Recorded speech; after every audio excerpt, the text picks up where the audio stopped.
grande dificuldade.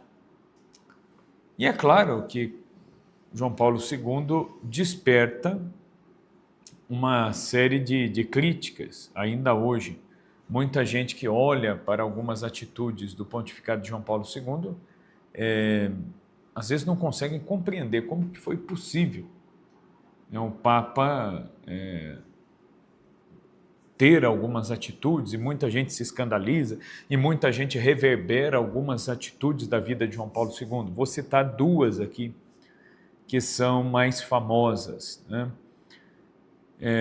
Nos anos 80, João Paulo II estava fazendo uma visita a um país de maioria islâmica, e então apresentaram um livro, né, do Alcorão para João Paulo II, que tomou o livro e beijou a ponta do livro, né, a ponta da capa.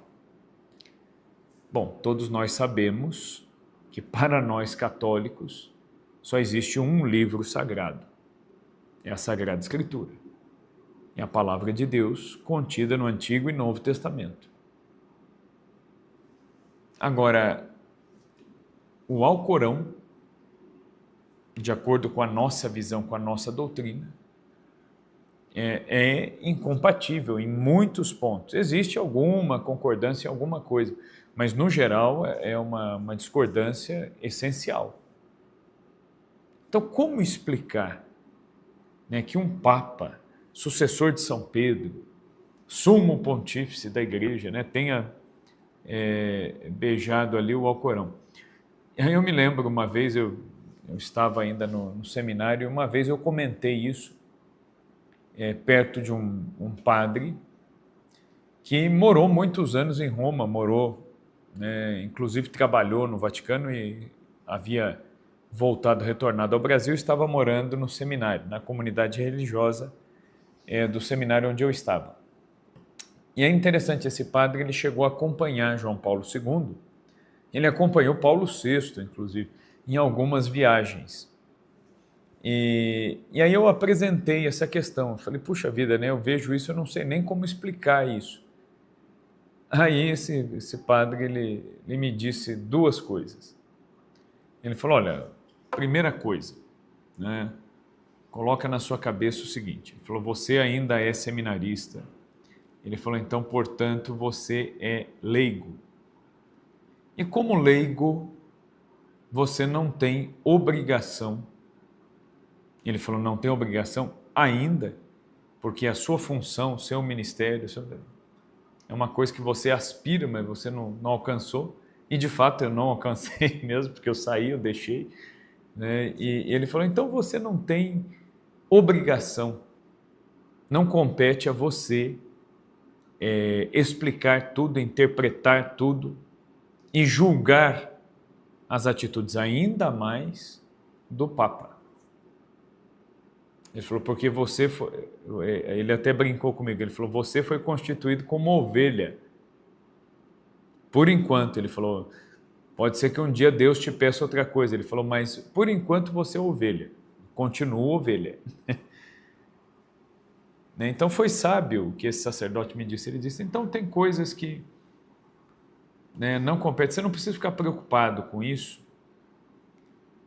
Por quê? Em primeiro lugar, a igreja é de origem divina.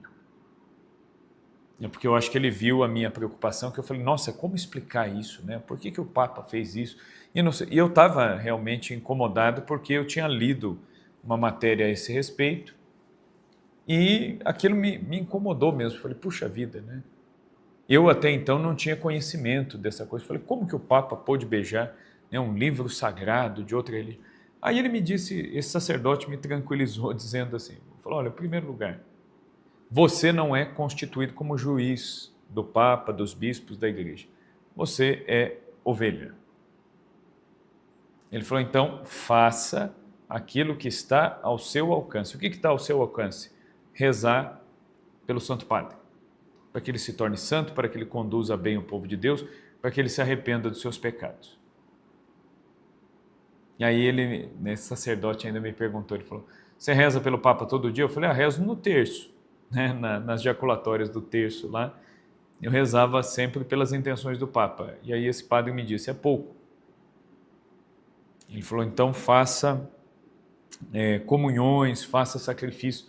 Aí ele até contou, ele falou assim, eu trabalhei muito perto, né, de três papas. Ele viu Paulo VI, João Paulo I um pouquinho e João Paulo II.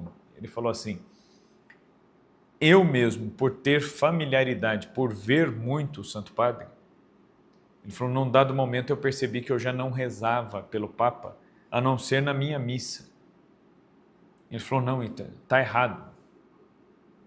Ele é meu pai, eu preciso rezar por ele. Aí ele me disse isso. Então a primeira coisa, você não é juiz do Papa. Aí eu disse a esse padre, eu falei, tá, mas permanece o problema.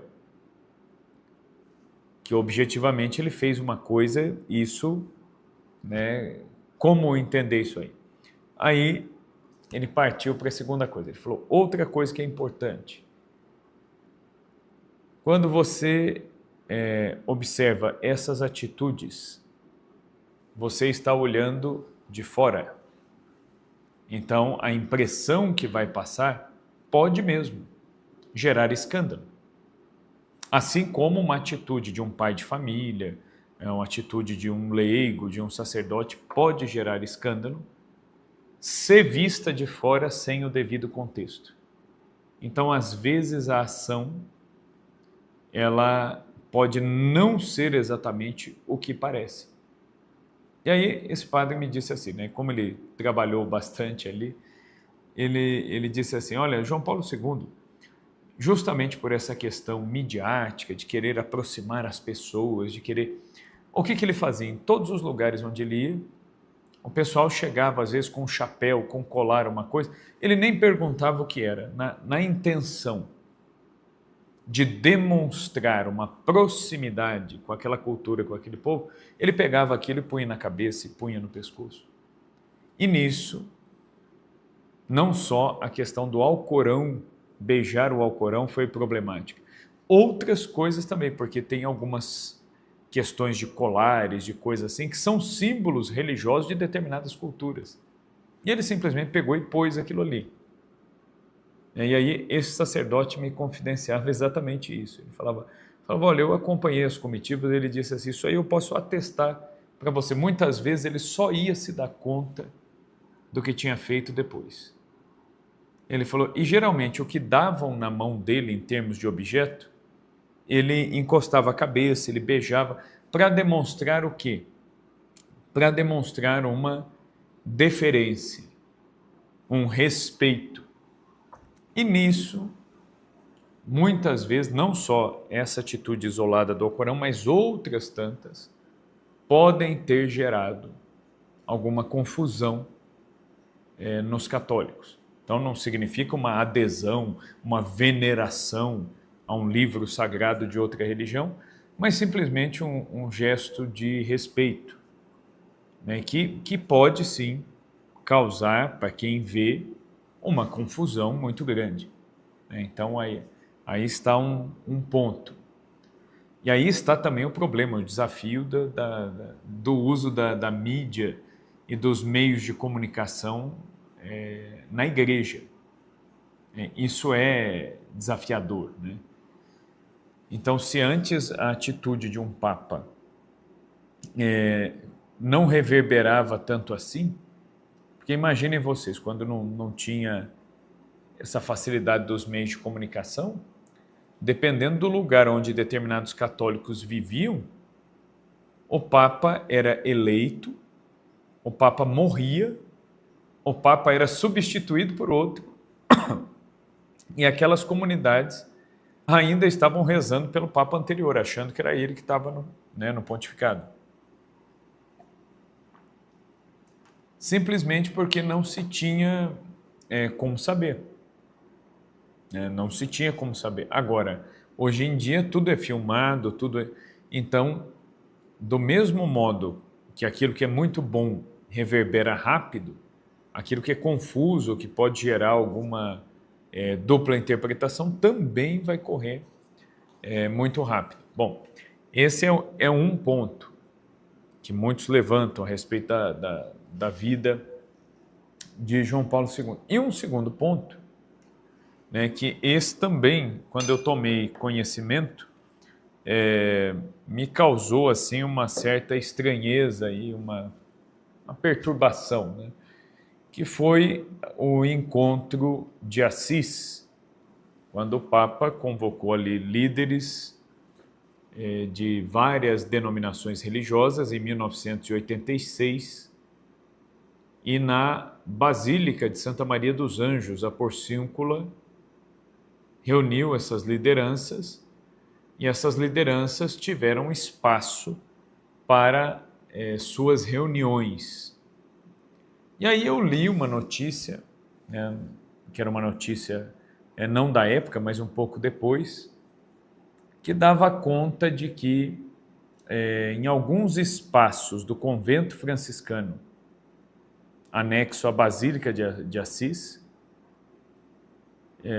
líderes de algumas religiões puderam praticar os seus rituais, inclusive chegando a tirar crucifixos de cima dos retábulos de altar e colocado imagens, por exemplo, do Buda. E aí eu, né, quando li isso, eu falei, meu Deus do céu, né? Como pode isso? Isso não é possível, né? Depois eu fui pesquisar mais profundamente e descobri que realmente aconteceu de budistas removerem crucifixos de algumas capelas dentro do convento, né, tirar e colocar imagens do Buda. Só que aí quando a gente vai pesquisar a fundo, a gente acha direitinho o que aconteceu. O que havia acontecido ali? Era um altar desativado, então o Santíssimo não estava ali, menos mal. Mas era um altar consagrado, então deveria ter sido preservado. E aí eu fui atrás, né, para querer saber. Eu falei, nossa, mas será que João Paulo II autorizou isso?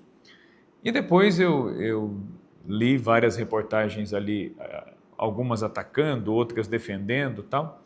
E qual é a conclusão que deu para chegar ali sem muita dificuldade? O Papa, ele governa a Igreja. E o governo da Igreja já traz para o Papa problemas suficientes para ocupar a cabeça do Papa. Então, certamente, os detalhes logísticos do evento ali de Assis não passaram pelo crivo do Papa João Paulo II. Então, não tinha como o Papa João Paulo II saber quais espaços estavam sendo usados por quais religiões, e outra, o Papa não tinha como saber que estavam tirando crucifixos e colocando Buda. Isso aconteceu de fato. E quando foi percebido que isso aconteceu, os franciscanos, o guardião, né, do próprio convento onde o fato aconteceu, ele corrigiu os budistas, explicando, olha, vocês podem usar o espaço, mas aqui não é para mexer, não é para tirar nada. Então o crucifixo foi restituído, o Buda foi tirado. Mas de fato não se tratou de uma autorização ou de um incentivo, né, ali do Papa, diretamente, até porque o Papa não tinha nem como saber o que cada grupo estava fazendo, né? Então, enfim, há pontos que até hoje geram muita controvérsia